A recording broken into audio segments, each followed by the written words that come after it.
estado, nós falamos sobre imagens. Nós começamos essa formação lá na paróquia, com os dogmas marianos. Depois a gente veio para cá 15 dias atrás, um estudo sobre imagens. E hoje nós vamos começar um estudo sobre a Bíblia. Esse estudo é dividido em duas partes, a parte 1 e a parte 2. Na parte 1 a gente vai ver o quê?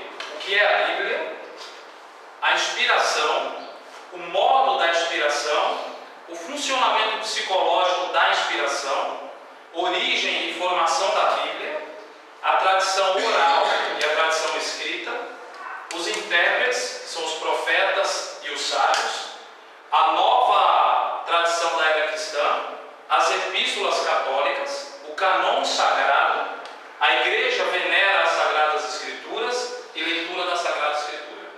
Esses temas faz parte dessa primeira formação.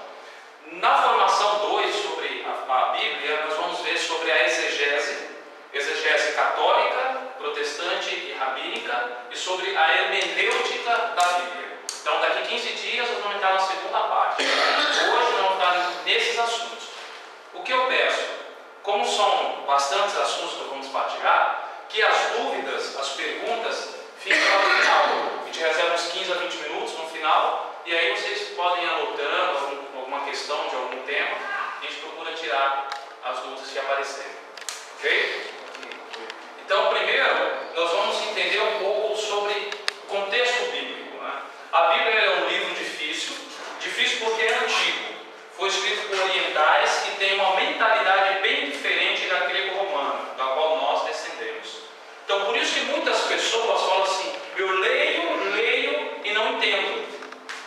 E aí nós vamos encontrar hoje, graças a Deus, várias traduções das Sagradas Escrituras. Traduções até mais simples hoje de compreender, Bíblias com rodapés, explicando, com contexto exegético e hermenêutico. Mesmo assim, a leitura ainda é um pouco difícil. Por isso a gente tem que entrar no universo da Sagrada Escritura. Diversos foram os seus escritores, que viveram entre os anos de 1200 a.C. a 100 anos depois de Cristo. Sem contar que foi escrita em línguas hoje inexistentes, ou totalmente modificadas, como o hebraico, o grego, o aramaico, fato este que dificulta enormemente uma tradução, pois muitas vezes se encontram palavras adequadas. Tem muitas palavras que no original do grego, do aramaico e do hebraico, que não tem uma tradução para o português, por exemplo. Então precisa encontrar uma tradução que esteja próxima àquela palavra. Vocês verem como é difícil a tradução da Sagrada Escritura.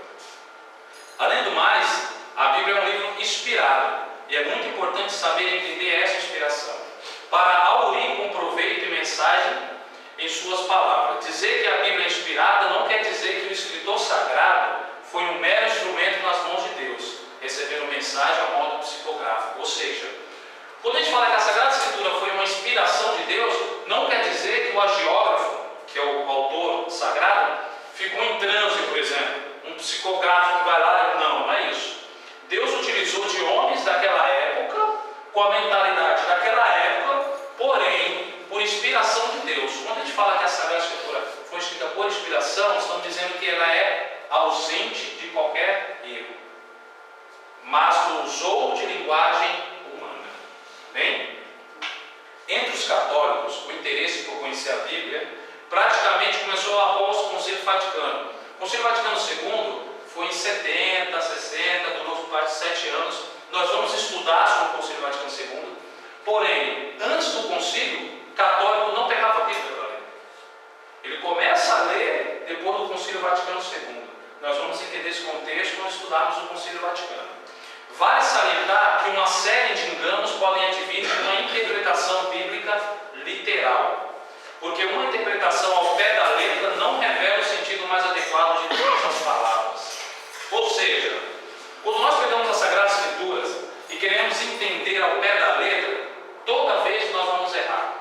Nós entramos no erro do fundamentalismo. Vou dar um exemplo aqui que é engraçado, mas significa ao pé da letra. Quando Deus fala com Adão: comerás o pão com o suor do seu trabalho. O que Deus está querendo dizer? Você pegar o pão, passar na testa e comer? Não. Está dizendo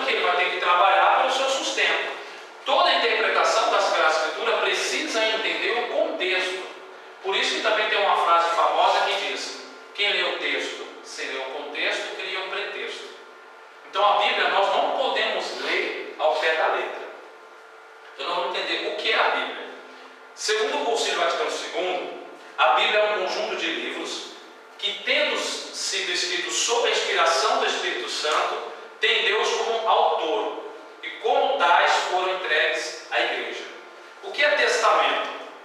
Testamento é a tradução da palavra hebraica berité, que significa a aliança de Deus com o povo de Moisés.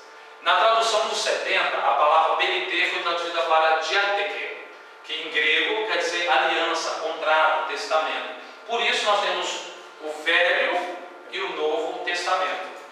Só para vocês terem uma ideia, o que é a tradução 70 é uma das versões mais antigas da Bíblia. Segundo a tradição, esse trabalho teria sido realizado por 70 sábios da antiguidade.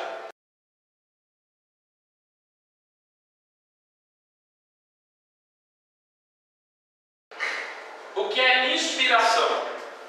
Um dos principais conceitos a ser examinado para uma melhor compreensão da Bíblia é a inspiração. Porque nós confundimos muito inspiração. O que é inspiração? O que é unção? O que é moção do Espírito? Então, o que significa dizer que os livros bíblicos são inspirados? De onde vem essa inspiração?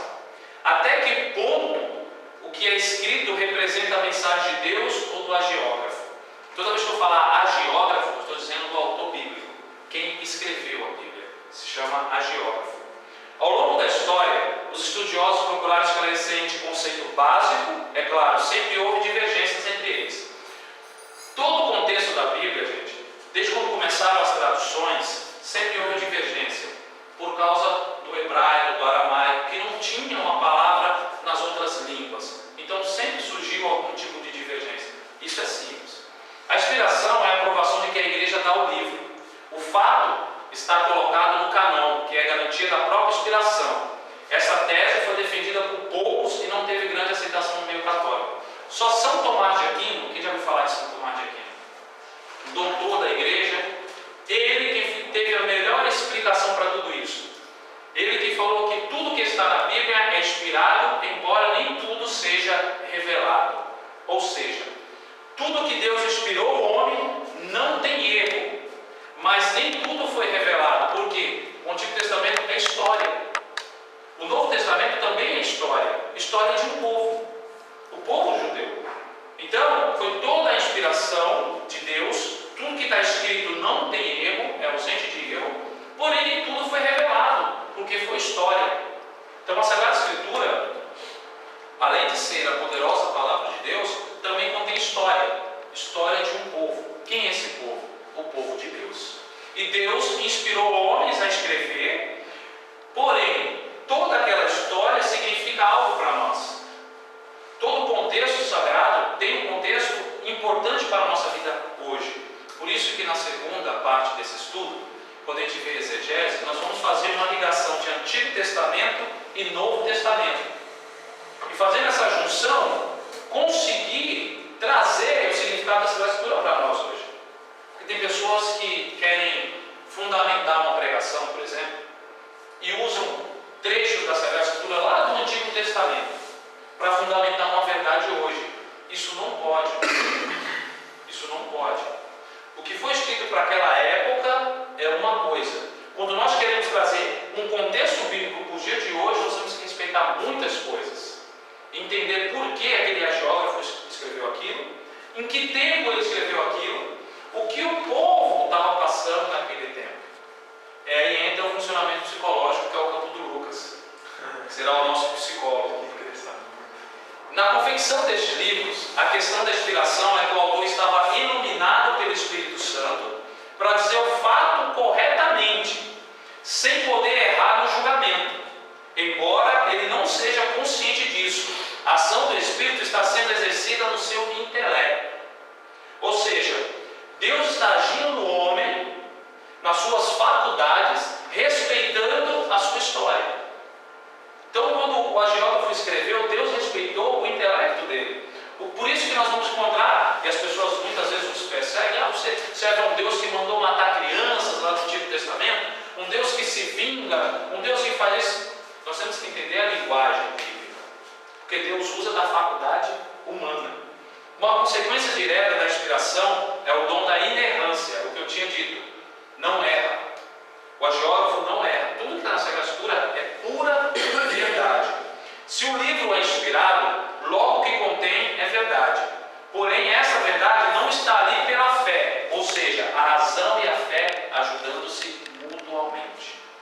Aí, com todo esse contexto de como entendemos, nós vamos entrar na origem. Como deu origem à Sagrada Escritura?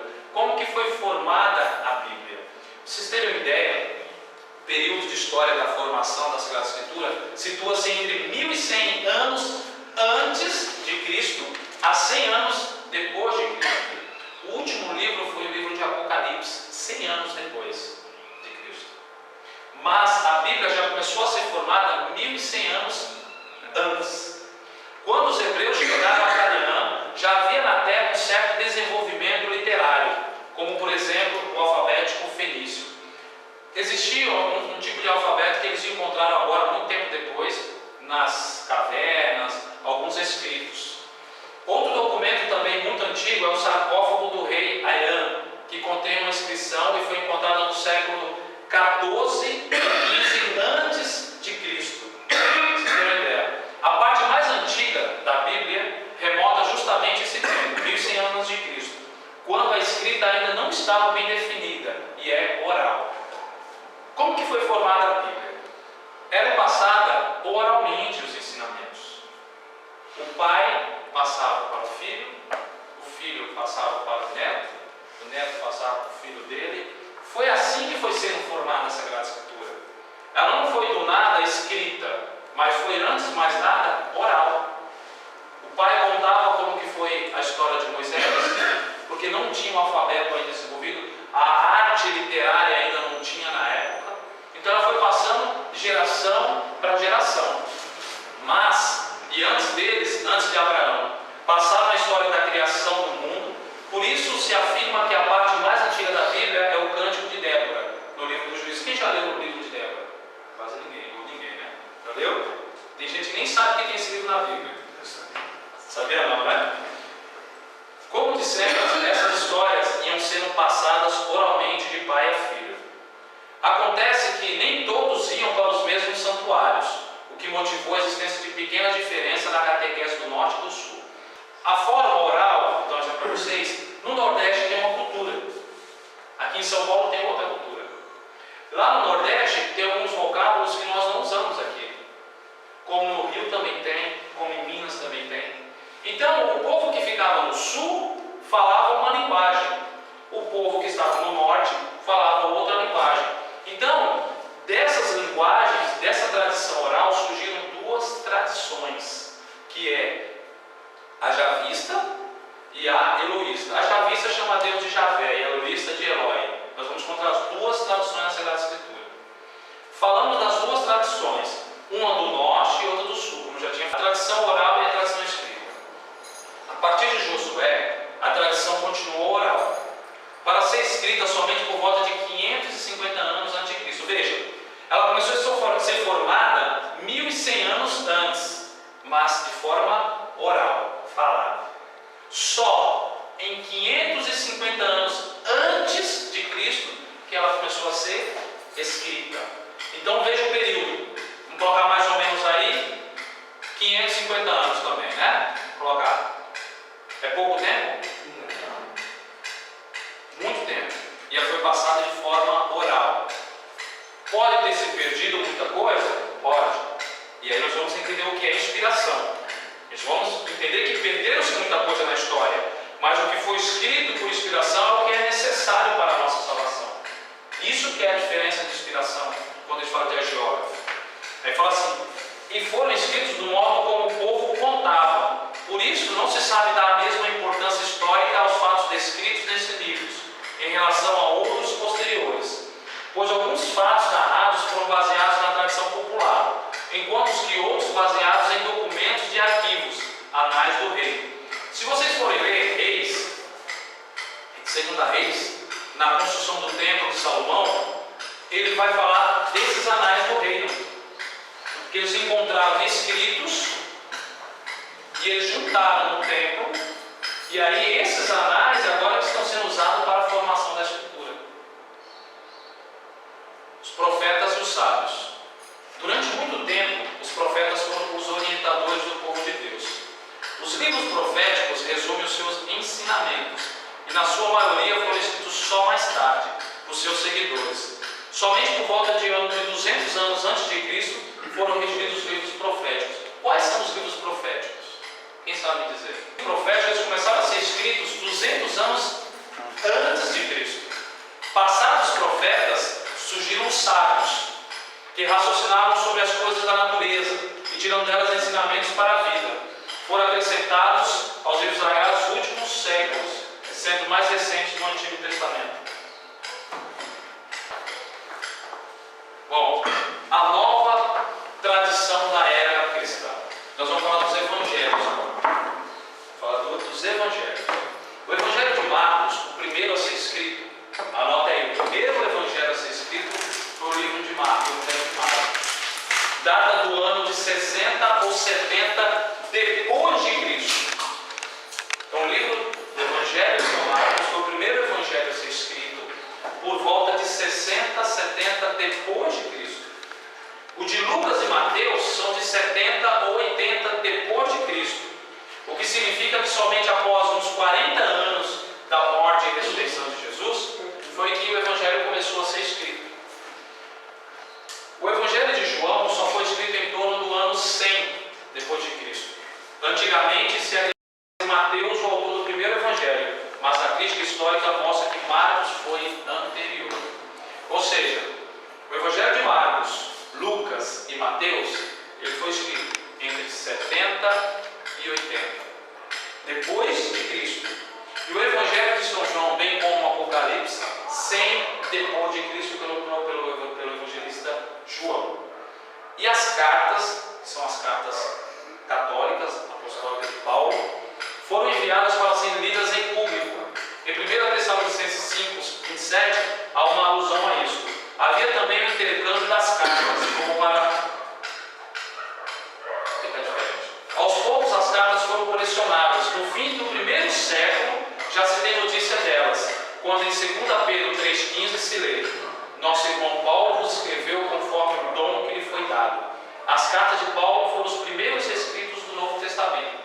Não se sabe quantos evangelhos a elas foram acopladas, mas já no fim do primeiro século estavam reunidos em um só livro. As epístolas católicas são chamadas assim por se destinarem à igreja em geral, e não a tal a qual comunidade, como fizera Paulo. Elas também se originaram da necessidade pastoral, e já no começo do segundo século estavam incorporadas a outros escritos do Novo Testamento. Vou passar para vocês agora o que é canon sagrado. No século IV, a igreja se reuniu no Concílio de Nicéia, e uma das tarefas era organizar o canon. O que é o canon? Canon é o que a igreja acredita como livro inspirado por Deus. Então, só no século IV, num concílio, a igreja se senta para formar o canon bíblico. Ou seja, estes livros são inspirados por Deus. Neste concílio, os livros foram estudados e se investigou quais os que sempre foram lidos nos cultos e sempre foram considerados legítimos, e se estabeleceu a ordem ainda conservada hoje. O motivo pelo qual alguns livros foram postos em dúvida era a grande quantidade de livros apócrifos, que fazia com que se duvidasse dos verdadeiros. Havia muitos livros que os judeus não aceitavam. Então, os senhores padres, os santos padres, ponderaram os prós e os contras e definiram a lista que foi aprovada. A Bíblia hoje, vou explicar para vocês, alguns perguntam por que a Bíblia católica tem tantos livros, e os livros protestantes têm outros menos livros. Vou explicar o que acontece. A Bíblia completa foi a que foi formada pelos 70 sábios, lá no início do século. No Concílio de Nicéia, no século IV, a igreja se vê na obrigação envolvida pelo Espírito Santo de decretar a verdade. O concílio nada é do que esta é a verdade. Então, a Bíblia, como ela é hoje, católica, é a Bíblia escolhida desde os primeiros séculos da igreja. Em 1517, se não me falha a memória, Lutero, que era um sacerdote católico, ele protesta contra a igreja.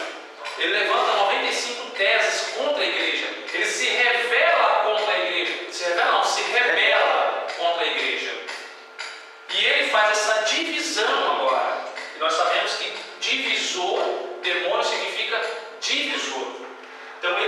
dividiu, separou uma parte para ele e fundou uma nova religião. Nós vamos entender o seguinte, quando isso acontece uma divisão, Deus ele é maravilhoso, do mal ele faz o bem. Isso é fato. De um acontecimento ruim, Deus sempre transforma no bem. É assim na nossa vida. Quando Lutero faz isso, algo muito ruim, ele divide a igreja de Cristo. E detalhe, ele divide se rebelando. E aí ele começa e funda uma nova religião. Se nós pegarmos a Bíblia, no Evangelho de Mateus, capítulo 16, nós vamos ver Jesus fundando uma igreja.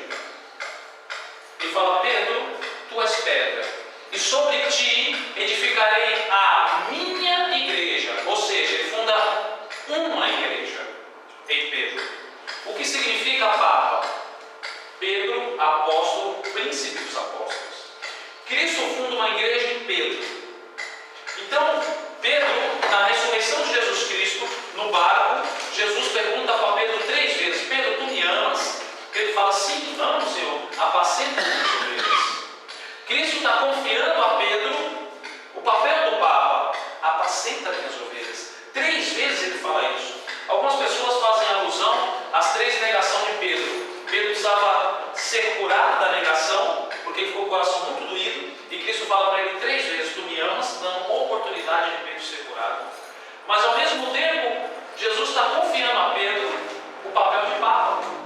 Por isso que Pedro é o primeiro Papa da igreja. Então Cristo funda uma igreja em Pedro, e Pedro continua a missão de Jesus Cristo. Até o século XV, 1500, existia somente igreja cristã e igreja católica. Em Lutero há uma divisão nisso. E para ele ter uma religião dele, que ele criou, ele precisava fazer algumas mudanças. E uma das mudanças que ele fez foi retirar alguns livros da Bíblia que confirmam alguns dogmas católicos, como por exemplo o purgatório. Para ele fundamentar a sua decisão de sair da igreja, era preciso fazer alguma coisa. E a primeira coisa era: vou tirar isso, é mais importante para nós, porque tudo o que eu possa falar aqui hoje, gente, não é nada perto do que a igreja tem de ensinamento sobre a Sagrada Escritura.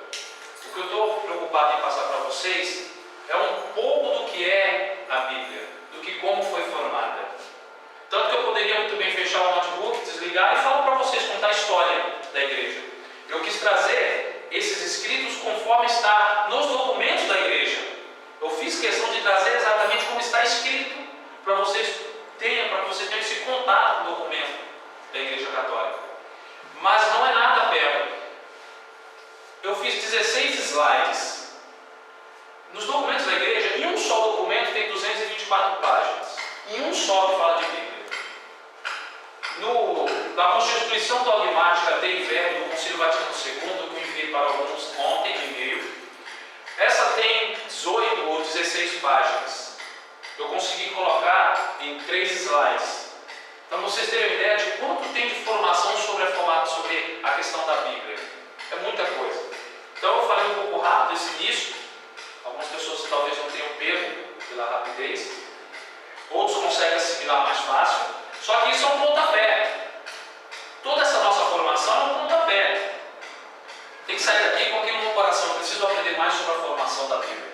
E aí eu vou estar mandando todos os documentos que falam sobre isso, que vocês vão poder ler. Degustar, para vocês entenderem a fundo como foi formada essa escritura. Gente, a pior coisa que tem é quando você vê uma pessoa pegando o microfone para pregar e falando coisas que a igreja não ensina. A nossa preocupação sempre desde o início, né, Valdir? Vocês já sabem disso também, é formar pessoas que quando vão abrir a boca sabem o que estão falando. Porque uma coisa é falar o que eu acho, outra coisa é falar o que a igreja fala. E nós temos que ser intérpretes do que a igreja nos pede. Ou mais, somos chamados a ser embaixadores de Cristo, falar o que Cristo ensina. São Jerônimo, que foi o santo que traduziu a Bíblia do grego para o latim, ele vai dizer o seguinte: a ignorância da Escritura Escritura é a ignorância de Cristo. Ou seja, um cristão que não conhece as Escrituras é um cristão que não conhece a Cristo. Um cristão que não conhece a fundo de como essa Escritura foi formada, ele ainda desconhece a fundo quem é Cristo. E é essa a essência que eu quero passar para vocês. Não é tudo isso que está escrito, mas é a essência de que é preciso conhecer a Escritura e saber interpretá-la de uma maneira correta como a igreja pede. Agora, nessa segunda parte, que definitivo, nós vamos conhecer o que está na Constituição Dogmática Dei Verbum, do Concílio Vaticano II. É a partir disso que a igreja vive um novo momento. É a partir do Concílio Vaticano II que a igreja fala, ó, a partir de agora a igreja tem esta cara. Então, em cima desse escrito que vocês vão ter o norte. É por aqui que eu vou. Diz assim no capítulo 6, a igreja venera a Sagrada Escritura. Vejam só. A igreja venerou sempre as divinas Escrituras como venera o próprio corpo do Senhor. Não deixamos jamais, sobretudo na Sagrada Liturgia, de tomar e distribuir aos fiéis o pão da vida, quer da mesa da palavra de Deus, quer da do corpo de Cristo. Ou seja, gente, da mesma forma, a igreja venera, da mesma forma, a Sagrada Escritura, como venera o corpo de Cristo. O que ela está dizendo? Sabe quando a gente pega a Bíblia e deixa aberta lá de qualquer jeito? Sabe quando a gente pega e joga um monte de coisa em cima da Bíblia, e quando a gente não tem aquele amor por ela, a igreja está dizendo que o mesmo amor que a gente tem pelo corpo de Cristo, tem que ter pela Sagrada Escritura. Está dando para entender? Eu já vi pregador, gente, por isso que eu estou falando para vocês, eu já vi pregador dizendo que o magistério é mais importante que a Bíblia. Eu já vi pregador dizendo que a tradição é mais importante que a Bíblia. Ora, a tradição foi importante para a formação da Bíblia. O magistério é importante para a interpretação da Bíblia. Mas a Bíblia é venerada igualmente o corpo de Cristo. Isso é a igreja que diz. Acho que a gente tem que tomar muito cuidado quando a gente abre a boca. Continua dizendo assim: é preciso, pois, que toda a pregação eclesiástica, assim como a própria religião cristã, seja alimentada e regida pela Sagrada Escritura. Olha que lindo. Todos nós, ele fala a parte eclesiástica, assim como a própria religião cristã, ou seja, todos nós, sejamos alimentados e regidos. O que é isso? Foi o conhecimento da palavra. Eu não tinha mais força para orar, não tinha mais situação nenhuma, não tinha palavras para orar, mas tinha os versículos bíblicos e fazia isso no meu coração, partia do meu coração. Por quê? Porque a Sagrada Escritura é que alimenta e rege a nossa vida. Continua dizendo: com efeito, nos livros sagrados, o Pai que está nos céus vem amorosamente ao encontro dos seus filhos, a conversar com eles, e é então grande a força e a virtude da palavra de Deus que se torna o apoio vigoroso da igreja, solidez da fé para os filhos da igreja, alimento para a alma, fonte pura e perene de vida espiritual. É maravilhoso ou não é? Isso é importante, gente, para nós. Por isso que eu digo, o cristão precisa ler a palavra de Deus. O cristão precisa todo dia, do jeito que eu preciso do feijão com arroz, do café, do pão, mais eu preciso da palavra de Deus. É isso que sustenta a nossa vida. É isso. Não são encontros. Eu vou para o encontro, vou pular, vou orar em línguas, eu vou cura e libertação. Não é isso que sustenta. Não é isso, não vai sustentar. É simples dizer. Quantos aqui de nós participou de encontros, pulavam, no outro dia era totalmente diferente a situação? Quantas pessoas que a gente fala assim, olha, vai ter um encontro de cura e libertação, com o pregador fulano de tal, na paróquia São Francisco de Assis, vai lotar. Quando a gente fala assim, vai ter uma formação, quantos vão? Porque, meu irmão, só participa de formação quem tem amor pela igreja. Só participa de formação quem quer conhecer Jesus Cristo. Quem quer oba-oba, vai para os encontros. Não estou dizendo que não devemos ir. Sim, o encontro deveria ser o resultado de um encontro de formação. Muitos queriam só comer do peixe e do pão, mas poucos queriam o sacrifício de Jesus. Poucos queriam passar pelo que Jesus passou. É assim, irmão. Por isso a palavra de Deus é sustento para nós. Continua dizendo assim: a palavra de Deus é viva e eficaz, Hebreus 4,12, capaz de edificar e dar herança a todos os santificados. E olha como o Concílio Vaticano II vai dizer para nós: é necessário, por isso, que todos os clérigos, e sobretudo os sacerdotes de Cristo, e outros que, como diáconos e os catequistas, se consagram legitimamente ao ministério da palavra, mantenham um contato íntimo com as Escrituras, mediante a leitura assídua e o estudo aturado. Sabe o que isso significa? Ele está falando a leitura e o estudo. Porque a leitura tem que ter um estudo por trás. É aquilo que a gente está fazendo. Conhecer como a Bíblia foi formada, a linguagem dela. Isso a igreja está pedindo para todos nós, todos os catequistas, aqueles que mediante que proclamam a palavra de Deus, precisam ler mediante leitura assídua, ou seja, todos os dias, e um estudo aturado, a fim de que nenhum deles se torne pregador, pregador vão e superficial da palavra de Deus, por não a ouvir de dentro. Vejam só que maravilha. A igreja se preocupa que existem muitos pregadores superficiais, não conhecem a palavra em profundidade, não estudam a Sagrada Escritura em profundidade, não conhecem o contexto histórico da Sagrada Escritura. A igreja pede para nós isso e continua dizendo: do mesmo modo, o Sagrado Concílio exorta com ardor e insistência todos os fiéis, mormente os religiosos, a que aprendam a sublime ciência de Jesus Cristo, com a leitura frequente das Divinas Escrituras, porque, olha lá, a ignorância das Escrituras é a ignorância de Cristo. Lembre-se, porém, que a leitura da Sagrada Escritura deve ser acompanhada de oração, para que seja possível o diálogo entre Deus e o homem, porque a Ele falamos quando rezamos, e a Ele ouvimos quando lemos os divinos oráculos. Amém? Amém. A importância de uma leitura da Sagrada Escritura, vou colocar aqui, isso aqui é importante. Porque algumas pessoas acompanharam o que eu disse, outros não, porque eu falei um pouco rápido. Uns já conheciam algumas coisas, outros não. Então, eu vou ler algumas perguntas aqui que a gente vai debater, e nisso a gente entra no consenso, entende tudo o que foi dito. Beleza? Para ficar uma formação muito assim, eu falo, vocês escutam, eu leio, vocês escutam. Tá bom? Vamos para as perguntas? Primeiro, o que é a Bíblia? Antes de nós, milhões de pessoas procuraram na Bíblia um sentido para a vida. E o que é melhor, encontraram nela tudo o que procuravam. Talvez seja importante parar e pensar: por que este livro fascina tanta gente, em tantos lugares e em épocas diferentes? É porque este livro possui um segredo muito importante. Para descobrir este segredo, é preciso conhecer a Bíblia e acreditar que ela é a palavra de Deus. Toda palavra tem a força e o valor de quem a pronuncia.